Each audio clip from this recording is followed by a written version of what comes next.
Shah Yemen एक इंसाफ पसंद था। वह अपनी रियाया से बेहद मोहब्बत करता था। वह हमेशा उनकी भलाई और तरक्की के बारे में सोचता रहता था। उसकी सबसे बड़ी ख्वाहिश ये थी कि उसके मुल्क से गरीबी खत्म हो जाए और हर शख्स खुशहाल हो जाए। इसीलिए वह रोजाना दरबार में बेरोजगार अफराद को बुलाकर उनकी मदद किया करता और उन्हें रोजगार फराहम करता था। शाह यमन की मोहब्बत और सखावत को देखकर लोग उसे खुदा दोस्त के लक़ब से पुकारने लगे थे। एक दिन वो दरबार में बैठा था कि बेरोजगार अफराद की कतार आकर खड़ी हो गई। बादशाह जब सबकी मदद कर चुका तो उसने एक फकीर से पूछा, तुम क्या चाहते हो, नौकरी या कारोबार के लिए रकम? फकीर ने जवाब दिया, ऐशा अल्लाह तुझे तरक्की दे और तेरी उम्र को दराज करे। मैं हमेशा भीख मांगकर जिंदगी गुजर बसर करता हूँ।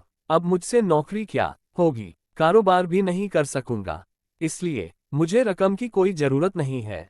शाह यमन ने कहा, फिर यहाँ आने का मकसद क्या है, बयान करो। फकीर ने कहा, ए नेक दिल और गरीब परवर बादशाह, अगर तू मुझे 3 दिन के लिए बादशाहत दे दे तो फिर मेरा कोई सवाल नहीं होगा। शाह यमन मुस्कुराकर बोला, अगर तुम खुद को इस काबिल समझते हो तो आओ और मेरे तख्त पर बैठ जाओ। फकीर बोला, अल्लाह तेरा भला करे, तूने मेरी सुनी है, अल्लाह भी तेरा भला करेगा। शाह यमन ने वजीर आजम से कहा, 3 दिन तक ये शख्स हमारी जगह हुकूमत करेगा, तुम इसकी खिदमत में हाजिर रहना और इसके हुक्म को दिलो जान से मानना।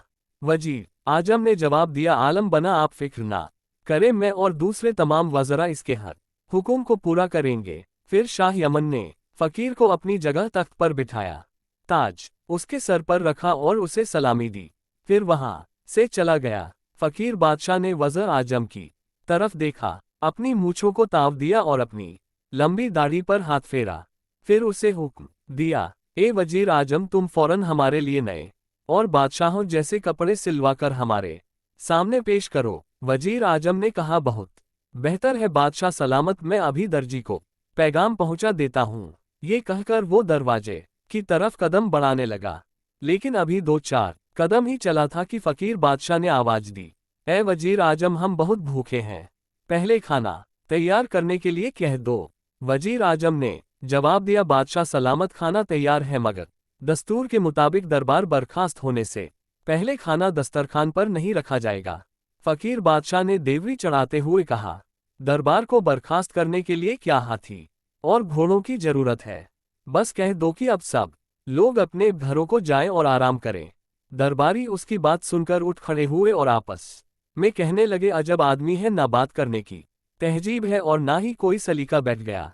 बादशाह बनकर चुनांचे दरबारी उठकर चले गए और वजीर आजम फकीर बादशाह को अपने साथ खाने के कमरे में ले आया, जहां दस्तरखान पर किस्म किस्म के खाने सलीके से रखे हुए थे।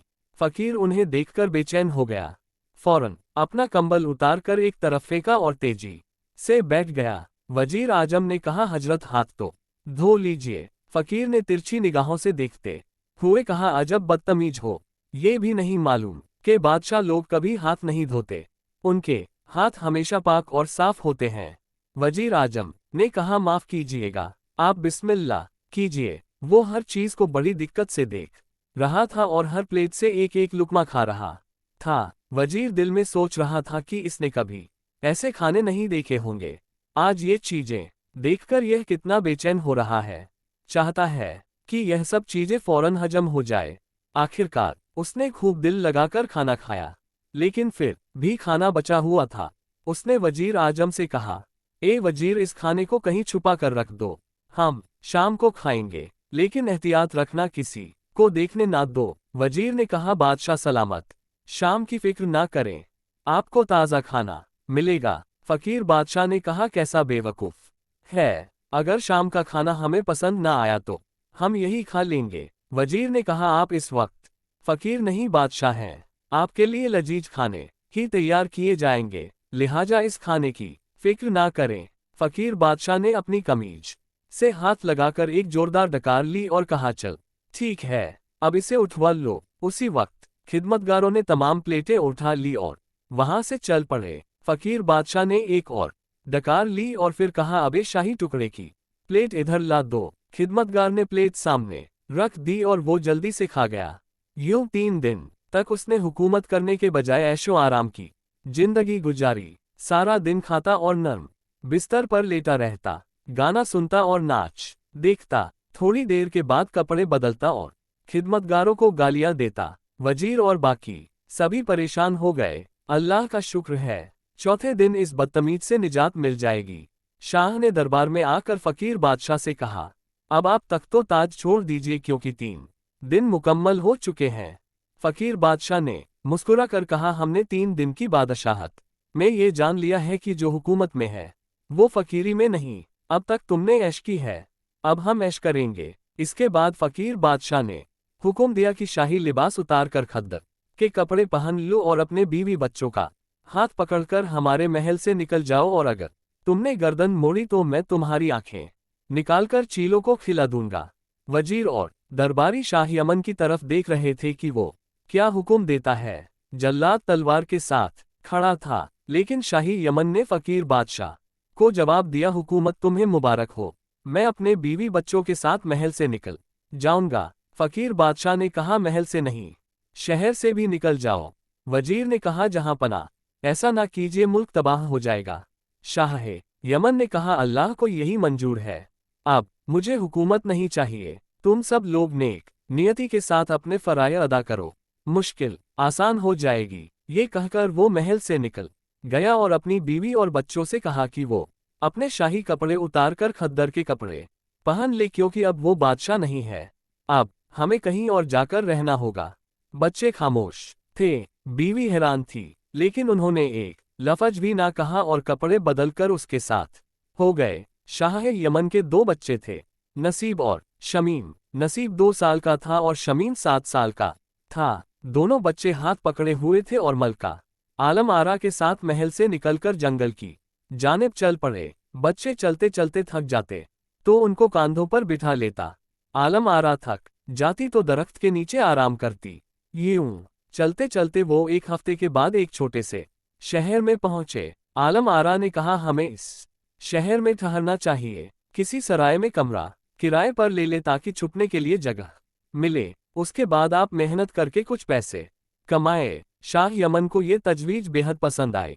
दूसरे दिन शहर के बाहर एक ताजिर का काफिला आ पहुंचा। ताजिर ने शाह यमन से मुलाकात की और कहा कि वो अपनी बीवी को उसके साथ भेज दे ताकि वो बच्चा पैदा होने वाली बीवी की मदद कर सके। शाह यमन ने अपनी बीवी को उसके साथ भेज दिया। कुछ दूर जाकर ताजिर ने बीवी को घोड़े पर बिठाया और तेज रफ्तारी से काफिले की तरफ रवाना हुआ।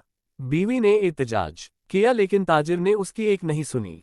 शाह यमन बीवी के उसके साथ जाने पर परेशान हो गया और फौरन दोनों बच्चों को लेकर ताजिर के पीछे रवाना हुआ। वो ताजिर के काफिले तक पहुंचा और एक राहगीर से पूछा तो उसने बताया कि वो ताजिर बहुत दूर जा चुका है। शाह यमन तेज कदमों से उसका पीछा करता रहा। दूसरी जानिब हुकूमत का सारा काम वजीर संभाल रहे थे, ताम वह खामोश रहता था, क्योंकि वह हुकूमत से जुड़ा हुआ था और अगर उसे अलग कर दिया गया तो उसे कुछ नहीं बचता। फकीर हमेशा से भीख मांगकर गुजर बसर करता आया था और दूसरों का झूठा खाकर जिंदगी गुजार चुका था। अब जबकि महल में लजीज और नफीस खाने मिलने लगे थे, उसका मिजाज बदल चुका था और वह हर शख्स को हकीर और जलील समझने लगा। शाह यमन गरीबों और बेरोजगारों की मदद करता था, लेकिन फकीर बादशाह ने कभी किसी की कोई भी मदद नहीं की, और अगर कोई जरूरतमंद दरबार में आता और कुछ सवाल करता तो उसे बुरा भला कहकर भगा दिया जाता। रियाया दिन रात शाह यमन के लिए दुआ करती कि वो सेहतमंद रहे और जल्द आकर वापस हुकूमत संभाले। दूसरे मुल्क के बादशाहों को यकीन था कि शाह यमन एक फकीर को हुकूमत देकर हमेशा के लिए नहीं बैठ सकता, वो जल्द वापस आकर उसको तख्त से हटा देगा। इस यकीन की वजह से किसी ने यमन पर हमला करने का इरादा नहीं किया, क्योंकि उनका ख्याल था कि फकीर बादशाह पर फतह पाना उनके लिए कोई भी मुश्किल नहीं होगा। इस सूरते हाल में जब वज़र दरबारी और शाही मुलाजमीन के साथ साथ रियाया भी उसके खिलाफ थी, फकीर बादशाह अपनी आजाइशों में मशरूफ था और इन बातों से बिल्कुल बेखबर था। एक दिन शाह यमन चलते चलते एक शहर में पहुंचा जहां हजारों लोग जमा थे। शाह यमन ने उनमें से एक शख्स से पूछा कि आप सब यहाँ क्यों जमा है। उसने जवाब दिया कि 2 दिन पहले हमारे बादशाह का इंतकाल हो गया था और रिवायत के मुताबिक आज वो तमाम लोग जमा है जो बादशाह बनने की ख्वाहिश रखते हैं। एक बाज को आज़ाद किया गया है और बाज जिसके भी सर पर बैठेगा वो बादशाह बन जाएगा।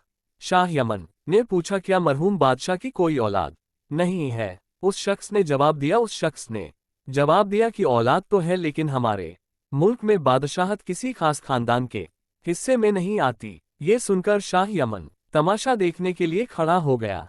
अल्लाह की कुदरत के पास नीचे उतरा और उसके सर पर बैठ गया। शाह यमन बहुत हैरान हुआ और बांस को सर से हटाने की बहुत कोशिश की, लेकिन लोगों ने उसे घेर लिया और मुबारकबाद देने लगे। शाह यमन ने कहा, भाइयों, मैं बादशाह नहीं बनना चाहता हूँ। लोगों ने एक आवाज में कहा, अब तुम्हें बादशाह बनना पड़ेगा, ये खुदा का हुक्म है। फिर वह सब उसे पकड़ कर ले गए और शहर में उसके गले में फूलों के हार डाले और फिर उसे सफेद घोड़े पर बिठाकर हर गली, हर गोचे और बाजार से उसका जुलूस निकाला। बाद में वजीर, अमीर और दरबारी उसे इज्जत के साथ महल में ले गए और उसे नहलाकर नया लिबास पहनाया गया और लजीज खाने पेश किए गए। उसी शाम को उसे तख्त पर बिठाकर ताजपशी की रस्म अदा की गई। शाह यमन को हुकूमत चलाने के तरीके पहले ही मालूम थे, इसलिए उसने पहले ही दिन से सब काम बखूबी संभाल लिया। इस बात पर तमाम वजीरों को हैरानी और खुशी दोनों हुई। शाह यमन ने मुल्क के इंतजामात बहुत बेहतर किए और रियाया को पहले से कहीं ज्यादा खुशहाल बना दिया। दूसरे मुल्क से तजारत शुरू हुई और रबाबित कायम हुए। 2 साल में उसने मुल्क को बहुत तरक्की दी और इत्मीनान से हुकूमत की। एक दिन बैठे बैठे उसे अपने दोनों बच्चों की याद शिद्दत से आए और उसकी आंखों से आंसू बहने लगे। वसीर ने जब ये हाल देखा तो घबरा कर कहा, आप शादी कर ले, अल्लाह आपको औलाद भी दे देगा। शाही अमन ने एक गहरी सांस ली और कहा, नहीं, मैं शादी नहीं करूंगा, बल्कि मैं चाहता हूं कि आप ऐलान करें कि हम 2 लड़के चाहते हैं, जो भी देना चाहे हमें देकर मुंह मांगे इनाम का हफ्तार बने। वजीर ने अगले दिन यह ऐलान करवा दिया। 3 या 4 दिन के बाद बहुत से लोग लड़कों को लेकर हाजिर हो गए। शाही अमन ने उनमें से हर लड़के को बुलाया और उनसे कुछ देर बाद कि अपने तजुर्बे से 2 लड़कों को शरीफ, जहीन और होशियार पाया तो उन्हें अपने पास बिठा लिया। उन लड़कों को 2 मुख्तलिफ अफराद लेकर आए थे। शाह यमन ने दोनों को 5000 अशफिया देकर रुखसत किया और लड़कों को नया लिबास पहनवा कर कहा, हम तुम दोनों को अपनी औलाद की तरह समझते हैं, हम हमेशा तुम्हारी भलाई का ख्याल रखेंगे, तुम भी हमें अपने वालिद की तरह समझना और नेक नियति से रहना। दोनों लड़कों ने वादा किया और महल में शहजादी की तरह रहने लगे। 1 हफ्ते के बाद शाह ने उनकी तालीम और तरबियत के लिए उस्ताद भी मुकर्रर किए ताकि वो हर फन में माहिर हो जाए और किसी लायक बन सके। शाह को उन लड़कों से ऐसी मोहब्बत हो गई कि जैसे वह उसके अपने बेटे हो। रात को वह उन्हें अपने साथ सुलाता और उनके साथ